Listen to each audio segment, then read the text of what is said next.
Pay attention to this security camera inside a house in Spokane, Washington.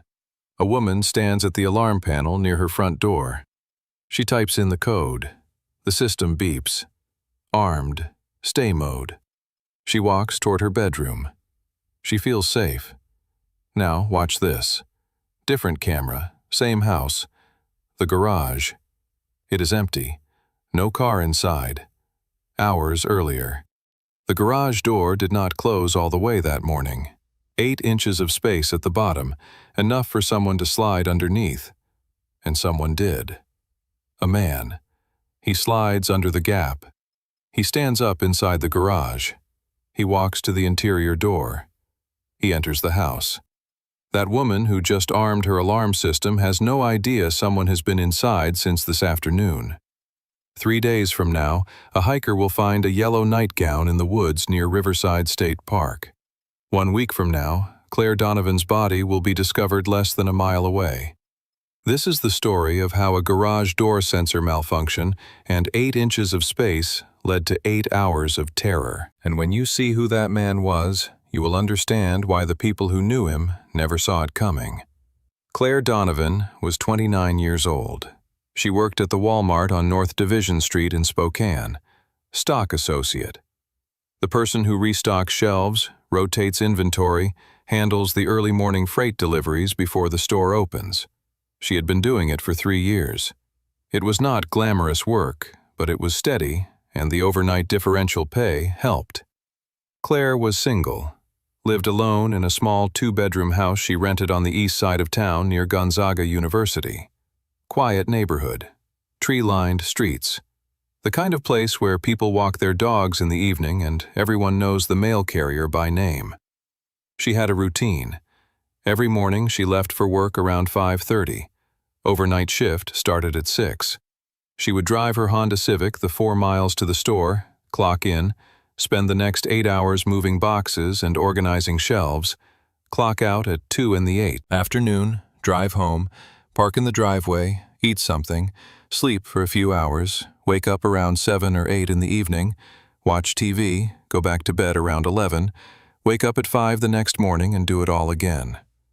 She rarely used the garage for parking, preferring the quick access of the driveway. For 3 years, this was her life. Predictable, stable, safe. On the morning of October 17, 2022, Claire left for work at 5:28. She was running late. Her alarm had not gone off on time. She grabbed her keys, her phone, her work badge, and rushed out the front door. She got in her car, parked in the driveway, and backed out. She was focused on not being late for her shift. In her rush, she forgot something: the garage door. She had opened it to take out a recycling bin, but hit the close button as she ran to her car. It had not closed all the way. The automatic sensor had failed, and the door stayed open about 8 inches from the ground, enough space for someone to slip underneath if they were determined. Claire worked in the grocery section at Walmart, restocking shelves, rotating inventory, the kind of work where you show up at 6 in the morning and spend 8 hours lifting boxes in aisles that never seem to stay organized no matter how many times you fix them. She had worked there for 3 years. She knew every aisle. She knew every product code. She knew most of the regular customers by sight. She also knew most of her coworkers. There were about 40 people who worked the overnight and early morning shifts, stock associates like her, cashiers, managers, maintenance. And then there were the people in the back offices, the ones you rarely saw unless something went wrong with inventory or pricing, the IT people. One of those IT people was a man named Elliot Fisher. He worked in inventory systems, back-end computer stuff, price updates, stock tracking, database management, the kind of job where you sit in a windowless office staring at spreadsheets and code for 8 hours. Elliot had worked there for 2 years. He was quiet, awkward, the kind of person who did not make small talk in the break room, the kind of person who ate lunch alone at his desk. The kind of person people forgot was even there until they needed something fixed in the system. But Elliot noticed people, especially one person, Claire. It started small. Elliot would find reasons to walk through the grocery section. He would check on price label printers that did not actually need checking. He would ask Claire questions about inventory counts that he could have looked up himself. He would stand a little too close when she was restocking shelves. He would make comments about how nice she looked, how hard she worked, how she should take a break sometime and let him buy her coffee. Claire was polite at first. She would smile and say thank you and go back to work. But Elliot kept coming back. Every shift, multiple times per shift.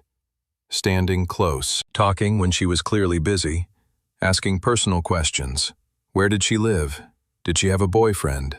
What did she do on weekends? Claire started to feel uncomfortable. She mentioned it to a coworker. The coworker said, "Yeah, Elliot is weird, but he is harmless, just ignore him." But Elliot did not stop. In June, he started showing up in sections where Claire was working, even when there was no reason for him to be there. He would appear at the end of an aisle and just watch her. When she moved to another aisle, he would follow a few minutes later. One day, Claire was in the break room eating lunch. Elliot came in and sat at her table, even though there were plenty of empty tables. He asked her if she wanted to go out sometime. Claire said, "No, thank you." Elliot asked why not. Claire said she was not interested. Elliot said she should give him a chance. Claire said she had to get back to work. She left. Elliot sat there staring at the door she had walked through. After that, Claire reported Elliot to her supervisor. She said he was making her uncomfortable. She said he would not leave her alone. She said she had asked him to stop, and he had not stopped. The supervisor took it seriously. The supervisor spoke with management. Management called Elliot into an office. They gave him a written warning. They told him his behavior was inappropriate. They told him to stop approaching Claire.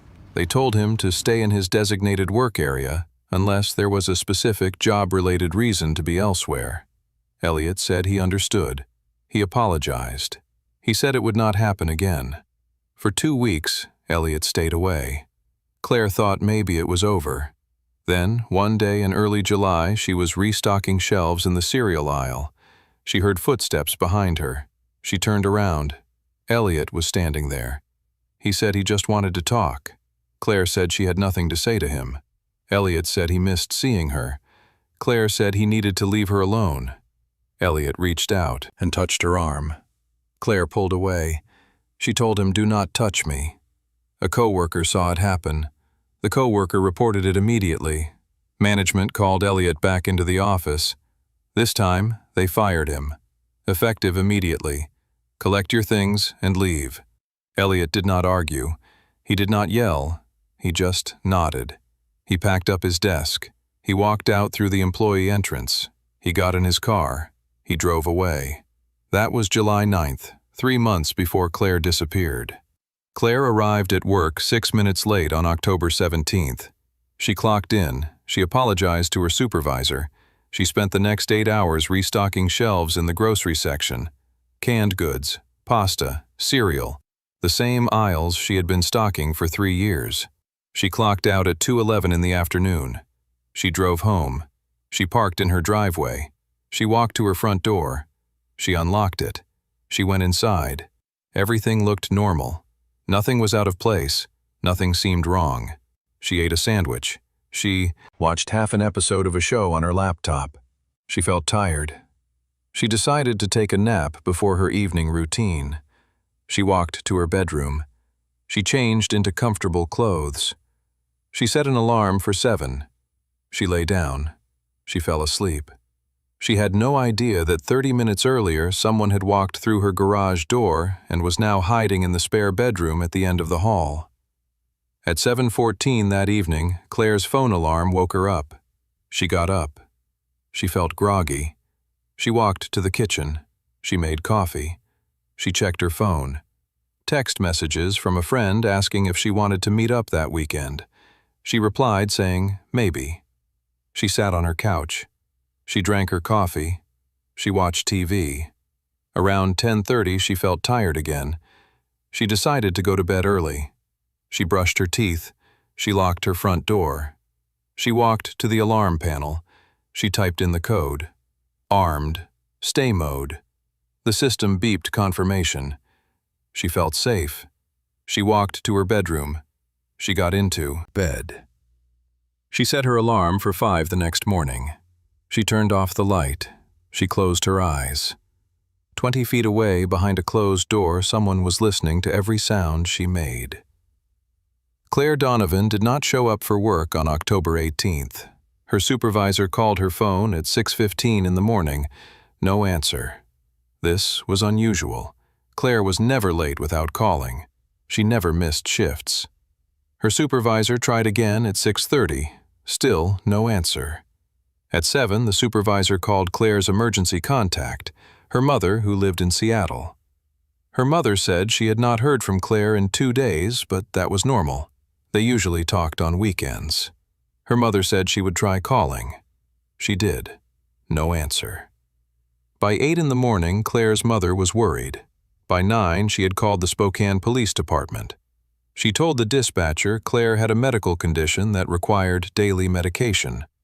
This detail escalated the call. Officers arrived at Claire's house at 9:47 in the morning. They knocked on the front door. No answer. They looked through the windows. The house appeared empty. They walked around to the back. They checked the garage. The side door was unlocked. They opened it. They announced themselves. Police. Welfare check. No response. They entered the house through the garage. They walked through the kitchen, the living room. Everything looked normal. No signs of struggle, no signs of forced entry. They checked the bedroom. The bed was made. Claire's phone was on the nightstand. Her car keys were on the kitchen counter. Her wallet was on the dining table. But Claire was not there. The officers checked every room, closets, bathrooms, basement, the spare bedroom. Nothing. Claire Donovan was gone. But here is what made no sense. The alarm system was still armed. The control panel showed it had been activated at 10:43 the previous night. It had not been disarmed since. No doors had been opened. No windows had been broken. The system had no record of any breach. So how did someone get in? How did Claire leave? And if she left on her own, why was her phone still on the nightstand? Why were her keys still on the counter? Why was her car still in the driveway? The lead detective on the case was a woman named Karen Voss, 22 years with Spokane PD. She had seen missing person cases before. Most of them ended with the person being found safe within 48 hours. But something about this one felt wrong. No signs of a planned departure. No evidence of foul play. Just an empty house with an armed alarm system and a woman who vanished in the middle of the night. Detective Voss requested Claire's phone records. She requested security footage from nearby businesses. She requested a canvas of the neighborhood. She requested a search warrant for Claire's electronic devices. She wanted to know everything about Claire Donovan's life in the days leading up to her disappearance. Phone records showed nothing unusual. Claire had texted her friend about weekend plans at 7:23 the previous evening. She had browsed social media until around 10.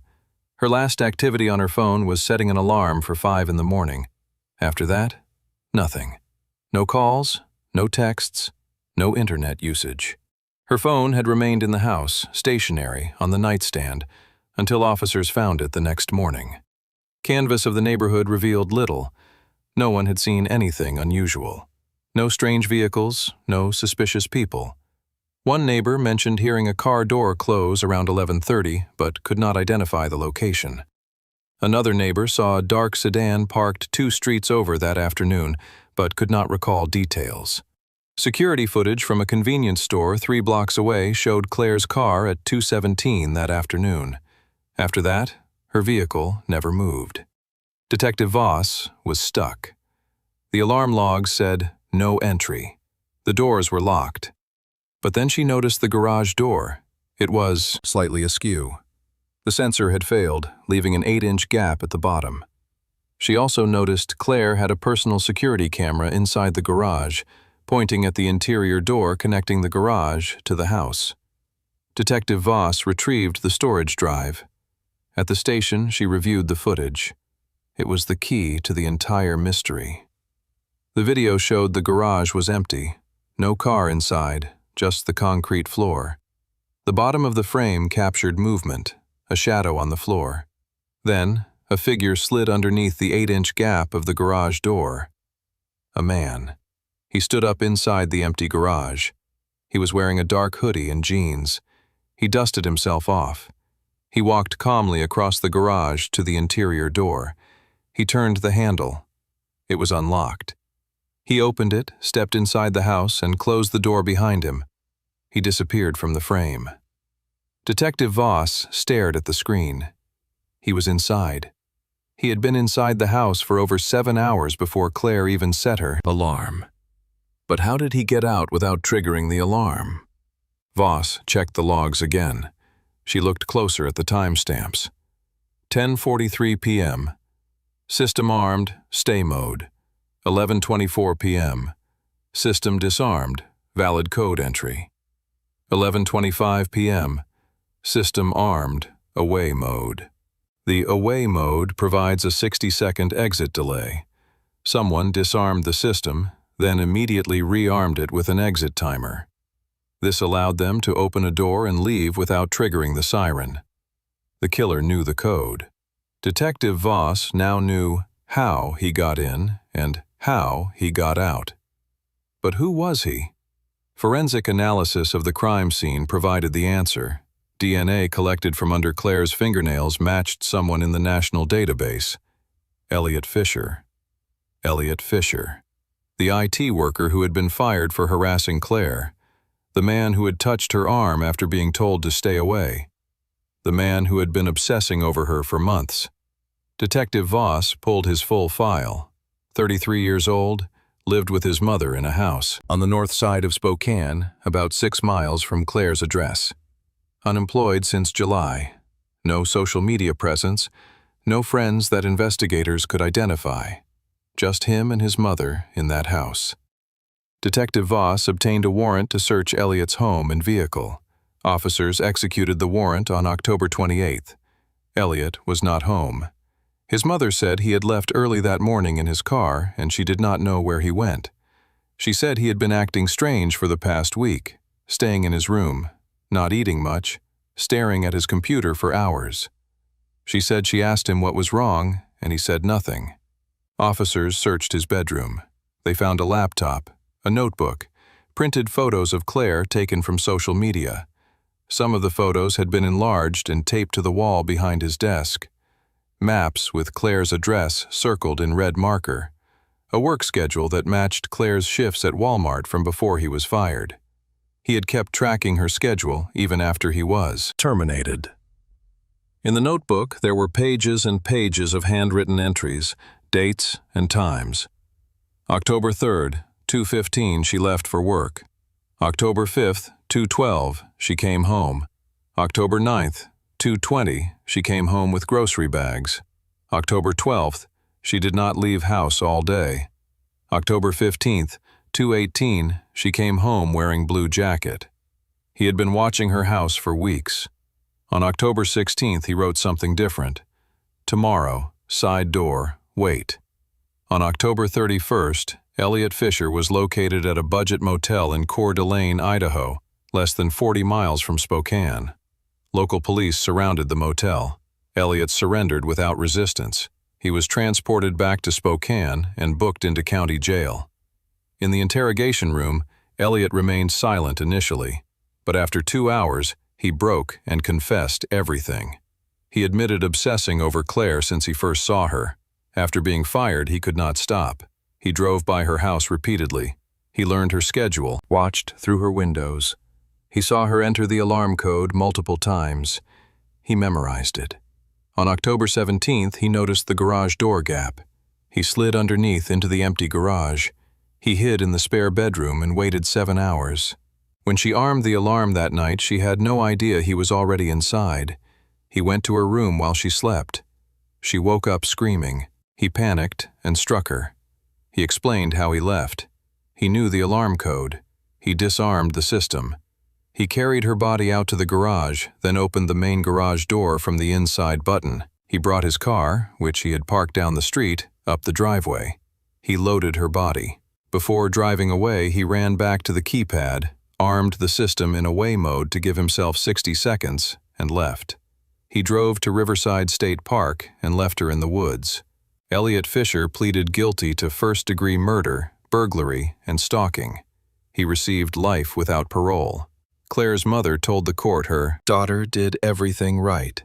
She reported harassment. She trusted the system. She locked her doors and armed her alarm. But Elliot had been planning for months, and no one stopped him. The case exposed failures in workplace harassment follow-up. Elliot was fired, but not monitored or restricted from approaching Claire's home. The Walmart implemented new policies requiring police notification when someone is terminated for threatening behavior.